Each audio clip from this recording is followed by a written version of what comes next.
تحياتي لايف جديد مع احمد كريم بوصول لايف للإعادة عشان هننوه عن نقطه مهمه جدا تخص نظام الايموبلايزر ونظام منع السرقه او الاثنين مع بعض يعني.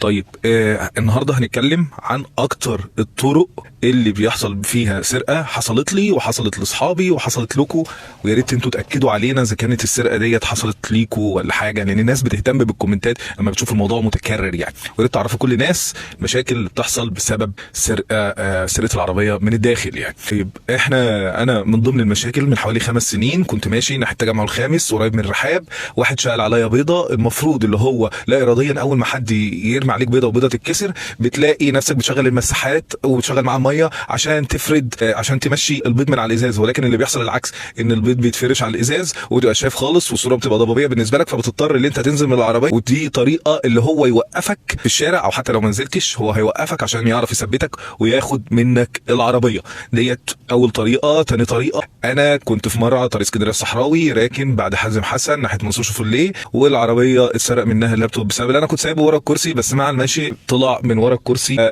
اللي شافه وراح ساحب اللابتوب. سحبه ازاي؟ كسر الازاز بتاع العربيه، والعربيات معظمها ما فيهاش انذار وما بتنزلش باجهزه انذار، ودي موضه موجوده في مصر مش عارف ليه، مع ان في دول تانية بتجبر الشركات اللي هي يبقى في اجهزه انذار تعمل كلاكسات وبتاع عشان لو حد كسر الازاز وكده، لكن اللي بيبقى موجود عندنا نظام الايموبلايزر ونظام معاه نظام منع السرقه، فبالتالي ما بيشتغل. الايموبلايزر بيفصل معانا الدايره الكهربائيه بتاعه العربيه، كنترول مباين العربيه ما بتدورش، وكمان معاه منع السرقه. منع السرقه كل وظيفته اللي هو يخلي العربيه لو اتفتح الباب بتاعها من جوه او لو اتفتح من باب من بره تعمل انذار وتعمل لوك يعني.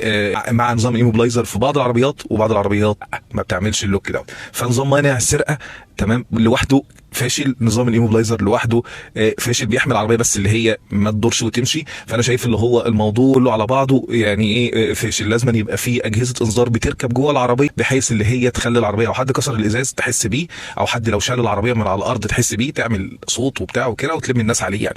وده للاسف مش موجود ومش متاح في بلدنا. لو ركبته بره يقول لك انت بره الضمان، ولعبت في الضفيره. ركبته عنده مش موجود عنده في بعض التوكيلات او في معظم التوكيلات مش موجود عندهم جهاز الانذار بتاع العربيه. الحاجه الثالثه او طريقه السرقه الثالثه، بيجي وانا كنت راكن الموبايل مثلا هنا على الكرسي، بيجي واحد يعمل اي ستريس على اي عربيه موجوده جنبك بحيث اللي هو يقفل عليه، يحرك الدنيا كده، تلاقيه عمل زمارات وكلاكسات وبتاع، ويجي واحد يشاور لك يقول لك الحق العربيه اللي وراك هتخبطك، فانت تنزل وتفتح باب العربيه. في عربيات اول ما بتفتح اللوك بتاع الباب بتاعها بيفتح السنتر بتاع العربيه بالكامل، بالتالي يقدر يفتح هو الباب اللي جنب السواق، باب الراكب، وبالتالي يقدر ياخد الموبايل عشان انت نزلت تبص على العربيه اللي وراك او العربيه اللي احتمال تخبطك. ودي طريقه برضو لقيتها اكررت مع ناس كتير.